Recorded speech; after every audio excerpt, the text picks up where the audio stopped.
Depression होता है, लेकिन डिप्रेशन कहाँ से शुरू होता है और किस डिग्री का है, अगर वो ट्रीट नहीं किया जा रहा है तो फिर डेफिनेटली वो डिप्रेशन बढ़ेगा। और किस वजह से है वो जानना बहुत ज़रूरी है। और उससे रिलेटेड फिर एंग्जाइटी एंड स्ट्रेस और अदर इश्यूज जहाँ से शुरुआत होती है फिर वो डिप्रेशन तक पहुँचती है। एक चीज़ में ज़रूर एक मैसेज कन्वे करना चाहूँगी कि गूगल ना करें। अगर कोई भी इश्यूज हो रहे हैं, गूगल में क्या होता है, थोड़ा बहुत भी अगर किसी ने अपने केस के बारे में बताया है तो वो हम खुद से रिलेट करने लगते हैं। तो प्लीज़ स्टॉप गूगलिंग। तो डर लगना भी एंग्जाइटी है। अब वही डर अगर बहुत सीवियर हो जाता है, देखिए ये भी, इसको अगर हम आम भाषा में बोले तो डर ही है। बिल्कुल, मुझे स्टेज पे जाने से डर लगता है। नमस्कार दोस्तों, मैं दीक्षा चौधरी, स्वागत है आपका HPN न्यूज में, जहां हम विशेषज्ञों से दिलचस्प विषयों पर चर्चा करते हैं।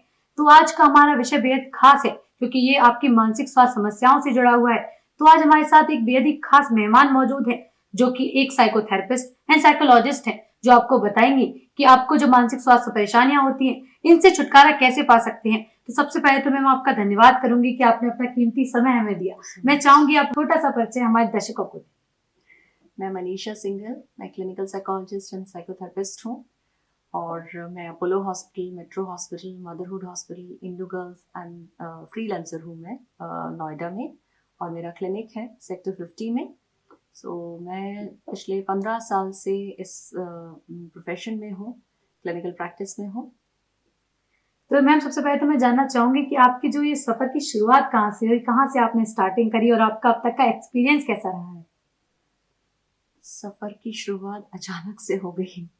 मैंने कभी सोचा नहीं था कि मैं इस फील्ड में आऊँगी, पर हाँ, कुछ साइकोलॉजी से एक कनेक्शन तो रहा है। अच्छा लगता था साइकोलॉजिकल इश्यूज से रिलेटेड कुछ समझना, बात करना और बात की थोड़ा लॉजिक समझना कि अगर कुछ हुआ है, कोई इमोशंस में अप्स एंड डाउन्स आ रहे हैं तो क्यों आ रहे हैं। तो बस graduation, post graduation and PhD, और अब हम प्रैक्टिस में हैं। तो मैम, मैं जानना चाहूंगी कि आपके पास सबसे ज्यादा कॉमन प्रॉब्लम लेके किस तरह के पेशेंट आते हैं?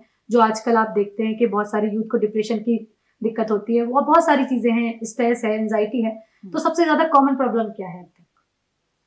एंजाइटी काफ़ी कॉमन है। एंजाइटी के साथ में कुछ रिलेशनशिप रिलेटेड इश्यूज, वो भी काफ़ी केसेस आते हैं।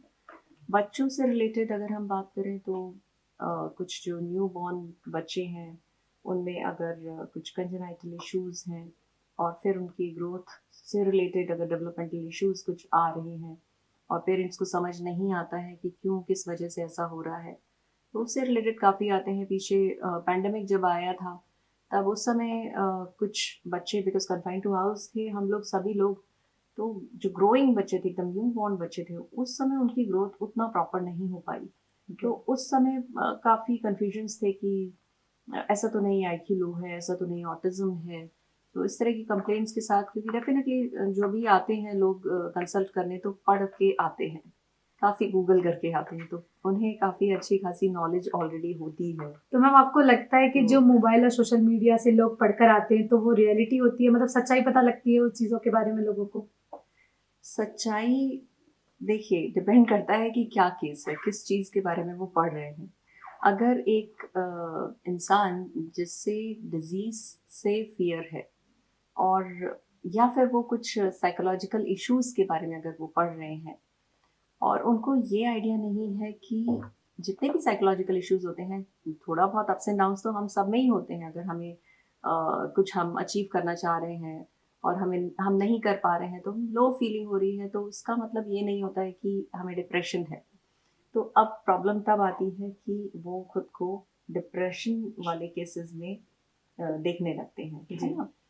या फिर कुछ एंजाइटी या OCD या साइकोसोमेटिक, है ना, अगर हैं, या फिर साइकोटिक अगर हैं, तो जहाँ पे ये बड़े बड़े थोड़े से नाम आने लगते हैं साइकोलॉजिकल डिसऑर्डर्स के, तो प्रॉब्लम फिर वहाँ से शुरू हो जाती है। तो बेहतर होगा कि अगर हम किसी एक ऑथेंटिक बुक को अगर हम रेफर करते हैं वो बेटर रहता है, या फिर आप प्रोफेशनल गाइडेंस हमेशा आपके पास अवेलेबल है। तो अब तो कोई ऐसा कोई टैबूज भी नहीं रह गए हैं, तो आप आइए, कंसल्ट करिए जो भी आपके सवाल हैं। ओके। तो हम सबसे पहले तो हम बात करेंगे डिप्रेशन के बारे में कि डिप्रेशन किस किस रीजन की वजह से हो सकता है और ये हमारे मेंटल हेल्थ पे कैसे इफेक्ट डाल सकता है। एक छोटा सा बच्चा जिसको उसके मन का टॉय नहीं मिल रहा है, तो क्या हम ये कहेंगे कि उसको डिप्रेशन है? नहीं। नहीं। क्योंकि उसको उसके मन का टॉय नहीं मिला है तो वो दुखी है, और वो मोमेंटरी दुख होता है ना। अगर नॉर्मली क्या करते हैं बच्चे, अगर पेरेंट्स क्या करते हैं, अगर इस तरह का एक केस हम लेते हैं तो उस बच्चे का ध्यान या तो वो बटाने की कोशिश करते हैं, जो बट भी जाता है मोस्ट ऑफ केसेस में। अगर नहीं बटता है तो थोड़ा सा टाइम लगता है, लेकिन फिर वो उससे बाहर आ जाता है और कई बार भूल भी जाता है। हाँ, अगर ऐसा टॉय है जो दिलाने लायक है तो वो पेरेंट्स दिला देते हैं। बड़ों के साथ जो जैसे जैसे हम बड़े होने लगते हैं तो समस्या कहाँ आती है कि हम कुछ अनरीजनेबल, कुछ ऐसे चीज़ें हम अचीव करने के लिए सोचने लगते हैं जो पॉसिबल नहीं होते हैं। हो सकता है हमारे जैसे करियर हो गया, या फिर एग्जाम्स में हमने सोचा, टारगेट हमने किया 100% मार्क्स या 95%, लेकिन समहाउ हमारा जो इनपुट्स है, हमारा जो हार्डवर्क है वो उसके अकॉर्डिंग नहीं है और हम मार्क्स नहीं स्कोर कर पाए। तो जो हमने सोचा था, टारगेट किया था, वो प्रैक्टिकल नहीं था। अब आप कितने प्रैक्टिकल हैं उस चीज़ के लिए, है ना। या फिर दूसरे केसेस अगर हम देखें, डिप्रेशन की ही आप बात कर रहे हैं, तो loss of job, may be loss of family member, या रिलेशनशिप में ब्रेकअप हो गया, या बहुत स्ट्रेन रिलेशनशिप चल रहा है। तो अब अगर हम केवल प्रॉब्लम में उलझे हुए हैं तो हमें प्रॉब्लम ही दिखाई देगी, और अगर हम सोल्यूशन की तरफ बात करना शुरू करेंगे तो शायद हमें कुछ सोल्यूशन मिल सकता है ना। तो डिप्रेशन होते हैं केसेस। मेरा कहने का मतलब ये नहीं है कि डिप्रेशन नहीं है, सब केवल लो फीलिंग है, नहीं। डिप्रेशन होता है, लेकिन डिप्रेशन कहाँ से शुरू होता है और किस डिग्री का है, अगर वो ट्रीट नहीं किया जा रहा है तो फिर डेफिनेटली वो डिप्रेशन बढ़ेगा। और किस वजह से है वो जानना बहुत ज़रूरी है, और उससे रिलेटेड फिर एंजाइटी एंड स्ट्रेस और अदर इश्यूज जहाँ से शुरुआत होती है फिर वो डिप्रेशन तक पहुँचती है। तो ये सारे जितने साइकोलॉजिकल ये जो नाम डिसऑर्डर्स के हम सुनते हैं, एंजाइटी, स्ट्रेस, डिप्रेशन, ये सब एक दूसरे से कहीं ना कहीं जुड़े हुए हैं। ओके, तो जैसे कि आपने बताया एंजाइटी और स्ट्रेस के बारे में, तो इन दोनों के बीच में क्या डिफरेंस है? क्योंकि एक एंजाइटी अलग हो गया, एक कॉमन स्ट्रेस अलग हुआ, तो क्या क्या सिम्टम्स रहते हैं इन दोनों चीज़ों के? स्ट्रेस, तो पहले मैं स्ट्रेस के बारे में आपको बताती हूँ। स्ट्रेस, आप अपने वर्क प्लेस पे आते हैं, तो जब आप रात में सोने जाते हैं आपको सुबह उठने के लिए थोड़ा सा स्ट्रेस रहता है। बिल्कुल रहता है कि सुबह हमें काम होगा, पता नहीं कैसा दिन जाएगा, काम होगा भी या नहीं। तो अगर हम वो स्ट्रेस ना रखें तो क्या होगा, हो सकता है हम भूल जाएं कि हमें इस टाइम पे जाना है ना। बिल्कुल। तो वो जो स्ट्रेस होता है वो एसेंशियल है, और उस स्ट्रेस को हम बोलते हैं यू स्ट्रेस। जो डिस्ट्रेस है वो हम सबको पता है, डिस्ट्रेस बड़ी गाड़ी खरीदनी है, या बहुत सारे स्ट्रेस हैं, लिस्ट है पूरी, हम सबको पता है, उसको मुझे मेंशन करने की जरूरत नहीं है। एंजाइटी से डिस्ट्रेस का क्या रिलेशन है या स्ट्रेस का क्या रिलेशन है? तो स्ट्रेस किसी भी तरह की चिंता, तनाव। एंजाइटी होता है किसी चैलेंज को डील ना कर पाना, या जो हमारी कोपिंग मैकेनिज्म है वो हम एक यूज कर रहे हैं बट समहाउ कुछ काम नहीं कर रही है, या हर जगह पर काम नहीं कर रही है। या जैसे इंटरव्यू अगर हम देने जा रहे हैं तो हमें किसी तरह का डर है, वो एक एंजाइटी है। या हम एग्जाम में अपियर हो रहे हैं तो हमें डर है, आता सब कुछ है लेकिन समहाउ लिख नहीं पाए। वाइवा हो रहा है, आता सब कुछ है लेकिन बोल नहीं पा रहे हैं, है ना। या stage performance, stage anxiety. Performance हमें पता है, पूरा पूरा हमको अपना आइटम, ड्रामा जो भी हम करने जा रहे हैं वो सब कुछ हमें आता है, लेकिन समहाउ स्टेज पे जैसे जाते हैं तो थोड़े पैर कांपने लगते हैं, घबराहट होने लगती है, शिवरिंग, ट्रेम्बलिंग होने लगती है, और हम सब कुछ भूल जाते हैं। So that is anxiety. Okay, तो हम जैसे कि आपने बताया कि डर किसी चीज का, उसको एंजाइटी कह सकते हैं तरीके से। तो पहले ये होता था कि किसी भी चीज से हमें डर लगता तो हम पर्टिकुलर कह सकते थे कि हमें मुझे इस चीज से डर लगता है या मुझे किसी चीज से डर लगता है, और डर दूर भी हो सकता था। लेकिन एक वर्ड हमने सुना है, फोबिया। तो मैम इन दोनों के बीच में क्या डिफरेंस है कि किसी चीज से डर लगता है या किसी चीज से फोबिया? हाँ जी। सो डर लगना भी एंजाइटी है। अब वही डर अगर बहुत सीवियर हो जाता है, देखिए ये भी, इसको अगर हम आम भाषा में बोलें तो डर ही है कि बिल्कुल। मुझे स्टेज पे जाने से डर लग रहा है, मुझे डांस करना आता है, मुझे वो पूरा जो भी मुझे परफॉर्म करना है, प्ले अगर मैं करने जा रही हूँ तो मुझे आता है, लेकिन समहाउ मुझे वहां पे जाने से डर लग रहा है। अब उसी डर का, या फिर मुझे जैसे सपोज छिपकली से डर लग रहा है, स्नेक से डर लग रहा है, मे मुझे डॉग से डर लगता है, या फिर मुझे हाइट से डर लगता है। हुँ? तो वो डर का जो सिवियरिटी है, वो इंटेंसिटी अगर बढ़ जाती है, इतनी ज़्यादा बढ़ जाती है कि फॉर एग्जांपल, जैसे काफ़ी केसेस आते हैं क्लॉस्ट्रोफोबिया के, जिन्हें लिफ्ट में जाने से डर लगता है, या बाई एयर जाने से डर लगता है, इवन मेट्रो ट्रेन में सफ़र करने से डर लगता है। हाइड्रोफोबिया के भी आते हैं कि पानी से डर लग रहा पानी है। से डर लगता है, जी। हाइड्रोफोबिया।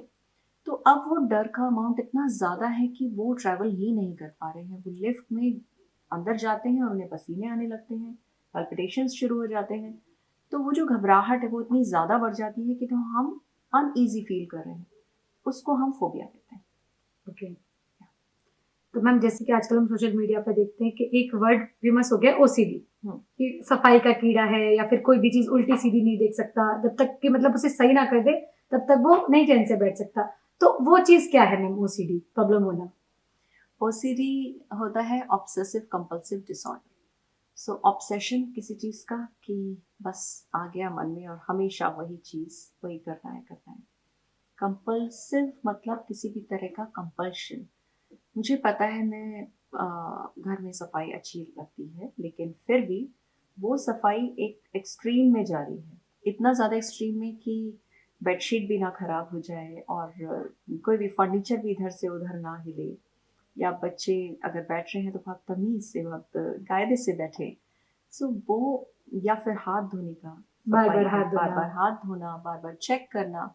हम्म। तो ये जो कंपल्शन है, इसको हम ओसीडी बोलते तो हैं। मैम इसको थेरेपी से ठीक किया जा सकता है या फिर? बिल्कुल, बिल्कुल थेरेपी से ठीक किया जा सकता है, और दो मेडिकेशन भी इसके लिए रहता है, लेकिन एक विल पावर चाहिए होती है। और थोड़ा-सा देखिए, चेंज लाने के लिए थोड़ा हमें कंट्रोल तो करना पड़ता है। बहुत आसानी से तो चेंज नहीं आता है। तो अगर बड़ा चेंज लाना है तो थोड़ा कंट्रोल करके खुद को, मन थोड़ा-सा माइंड शिफ्ट करके, और कुछ चीज़ों में, कुछ अपने मनचाही चीज़ों में खुद को इन्वॉल्व करके, ये सारे थोड़े तरीके हैं कॉमनली जो यूज़ किए जा सकते हैं। बाकी और डेप्थ में जैसा भी केस है, उस पे डिपेंड करता है। ओके। तो मैम बात करेंगे पीटीएसडी के बारे में। तो क्या कोई व्यक्ति अगर किसी सदमे से गुजर रहा होता है उसको ही पीटीएसडी होता है या फिर कोई और भी दिक्कत हो सकती है इसकी वजह से? सदमा हो चुका है, सदमे से गुजर रहा है ना? या सदमा हो चुका है, अगर हम पास्ट उसका कैसा रहा है। So post traumatic stress disorder है, उसमें ट्रॉमा किसी भी तरह का अगर रहा है तो वो पीटीएसडी रहता है, और उसके लिए भी थेरेपीज रहती हैं। उसमें ज़रूरी है कि इसको अगर हम होल्ड ना करके, अपनी जो पेन है अपने अंदर, जो बॉटल्ड फीलिंग्स हैं, उनको हम अगर शेयर कर दें तो बेटर रहेगा। ओके। तो मैम जो हमारी सोसाइटी है उसमें एक डर बना दिया है कि अगर किसी को मेंटल हेल्थ प्रॉब्लम है तो वो पागल है या कुछ भी कह लो। तो मैम क्या कहना चाहेंगे आप उन लोगों के बारे में कि कैसे हम उनके माइंडसेट को चेंज कर सकते हैं कि ऐसा ज़रूरी नहीं है कि अगर किसी को भी मेंटल हेल्थ इश्यू है तो वो ज़रूरी नहीं कि पागल ही है? अब वैसे काफ़ी धारणाएं ये चेंज हो रही हैं, और बहुत चेंज आ चुका है। लोगों में अवेयरनेस काफ़ी आ गई है। बच्चे खुद पेरेंट्स से कहते हैं कि नहीं, मुझे साइकोलॉजिस्ट के पास जाना है, आके अपने इश्यूज वो शेयर करते हैं। तो धीरे धीरे ये चेंज आ रहा है, और ऐसा नहीं है कि अगर हमें स्ट्रेस है और हमें डिप्रेशन है, या हमारा रूटीन इफेक्ट हो रहा है, या we are not able to focus on work, या फिर हमारे एग्ज़ाम में होशियार होते हुए भी एग्ज़ाम में मार्क्स नहीं आ पा रहे हैं, तो हम पागल हैं, या हमें कुछ प्रॉब्लम है। तो हम बेटर है कुछ एक अनबायस्ड पर्सन से, बेसिकली हम एक प्रोफेशनल ओपिनियन ले रहे हैं, जो इंसान ना आपके फेवर में है, ना ही आप जिनके साथ जो इश्यूज हो रहे हैं उनके साथ भी अगर आते हैं, सपोज कोई फैमिली मेम्बर है, तो ना ही उनके फेवर में है। तो एक अनबायस्ड आपको प्रोफेशनल सलाह मिलती है। ओके, तो मैम हम बात करना चाहेंगे मेंटल हेल्थ के बारे में कि मेंटल हेल्थ कितनी ज़्यादा ज़रूरी है। क्या ये फिजिकल हेल्थ इतनी ज़रूरी है या उससे भी ज़्यादा? बिल्कुल, फिजिकल हेल्थ जितनी ही ज़रूरी है, और ये दोनों बाई डायरेक्शनल है। अगर फिजिकल हेल्थ आपकी अच्छी नहीं है तो वो आपके मानसिक स्वास्थ्य पे रिफ्लेक्ट होती है, और अगर आपकी मेंटल हेल्थ अच्छी नहीं है तो वो फिजिकल हेल्थ पे रिफ्लेक्ट होगी। और सिम्टम्स सबके केसेस में अलग अलग होते हैं। ऐसा नहीं है कि कोई एक स्टैंडर्ड एक सिम्टम्स का सेट है कि नहीं ये है तो मेंटल हेल्थ डिस्टर्ब्ड है या फिजिकल हेल्थ डिस्टर्ब्ड है। तो जैसे अलग अलग बीमारियां होती हैं, हार्ट से रिलेटेड, किडनी से रिलेटेड, लंग से रिलेटेड, ऐसे ही मेंटल हेल्थ इश्यूज भी होते हैं और मेंटल हेल्थ डिसऑर्डर्स भी होते हैं। सो एक चीज़ में ज़रूर एक मैसेज कन्वे करना चाहूँगी कि गूगल ना करें। अगर कोई भी इश्यूज हो रहे हैं, गूगल में क्या होता है, थोड़ा बहुत भी अगर किसी ने अपने केस के बारे में बताया है तो वो हम खुद से रिलेट करने लगते हैं। तो प्लीज़ स्टॉप गूगलिंग। आप एक प्रोफेशनल राय आप ले सकते हैं, या फिर एक अच्छी बुक लेके उसको पढ़ें। ई बुक्स भी अवेलेबल रहती हैं, लेकिन अगर आप कुछ टाइम से कुछ अंडरलाइन इश्यूज आपके चल रहे हैं तो बेटर होगा अगर उनको आप एड्रेस करें और किसी से सलाह लें। तो सोशल मीडिया भी मैम हमारी मेंटल हेल्थ पे इफेक्ट डालती है? हाँ जी, आपका कंटेंट क्या है ये ज़रूर काफ़ी इम्पोर्टेंट है, बिल्कुल। कि रील्स वगैरह हम कैसे स्क्रॉल कर रहे हैं, किस चीज़ का कंटेंट देख रहे हैं, ये सारी चीज़ों से हमारी मेंटल हेल्थ पे इफेक्ट डालता है। बिल्कुल, बिल्कुल पड़ता है। और क्या किस चीज़ पे ज़्यादा एम्फसाइज़ किया जा रहा है, क्योंकि बच्चे आजकल जो हमारा ये वर्चुअल वर्ल्ड है उसमें काफ़ी है, और स्क्रीन काफ़ी यूज़ होता है। तो we have to be really careful कि हम क्या दिखा रहे हैं। तो मैम आप एग्जाम स्ट्रेस के बारे में क्या कहना चाहेंगी? बहुत सारे बच्चों के साथ ऐसा हो जाता है कि उनके पेरेंट की तरफ से प्रेशराइज हो जाते हैं वो कि नहीं, मेरे को मार्क्स इतने लेके आने हैं, और उस वजह से वो एग्जाम के टाइम पे नहीं पढ़ पाते, या फिर सुसाइडल थॉट्स आते हैं उनके माइंड में। तो वो उस टाइम पे क्या करे कि ये सारी चीज़ें उनके साथ ना हो? एग्ज़ाम के लिए उस समय पढ़ना एक तो बहुत ज़रूरी नहीं है, पूरे साल पढ़ना चाहिए। तो अगर पूरे साल पढ़ाई नहीं हो रही है तो क्यों नहीं हो रही है? क्या चीज़ें ऐसी हैं जो आपको पढ़ने से रोक रही हैं? पेरेंट्स अगर ज़्यादा प्रेशराइज़ कर रहे हैं, हो सकता है बच्चे का इंटरेस्ट एक उस सब्जेक्ट में ना हो जिसमें वो मार्क्स स्कोर नहीं कर पा रहा है। हो सकता है बच्चा बाकी सब्जेक्ट्स में अच्छा हो। तो ये सब चीज़ें अगर हम थोड़ा-सा समझ लें और उसी के अकॉर्डिंग हम आगे जाएँ, क्योंकि हर बच्चा सारे सब्जेक्ट्स में अच्छा होना थोड़ा-सा मुश्किल है। क्लास में भी फर्स्ट, सेकंड, थर्ड, फोर्थ कुछ ही बच्चे आते हैं, है ना? बिल्कुल, तो उसका मतलब ये नहीं है कि सब बच्चे पढ़ाई में अच्छे नहीं हैं। हर बच्चे की एक नेचुरल एक फ्लेयर होता है, एक उसकी क्वालिटी होती है, तो उसे समझना ज़्यादा ज़रूरी है rather than pressurising the child for studies, academics. जी। तो मैं आखिरी में जानना चाहूंगी कि आप हमारे दर्शकों को क्या सलाह देना चाहेंगी जिससे कि उनको जो भी मेंटल हेल्थ प्रॉब्लम हो आगे चल के ऐसा वो अपनी डेली रूटीन में आते लेके आए जिससे कि वो प्रॉब्लम उनको ना हो?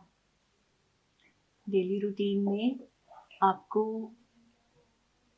सबसे पहला स्लीप, डाइट, और कौन सा आपका प्रोडक्टिव टाइम है, प्लस एक्सरसाइज, थोड़ा फिटनेस आपकी स्टैमिना के अकॉर्डिंग, और क्या एक स्ट्रेस है जो आपको आपके सबकॉन्शियस माइंड में चल रहा है, आपको डिस्टर्ब करता है, लेकिन आप उसे थोड़ा नज़रअंदाज कर रहे हैं, इग्नोर कर रहे हैं।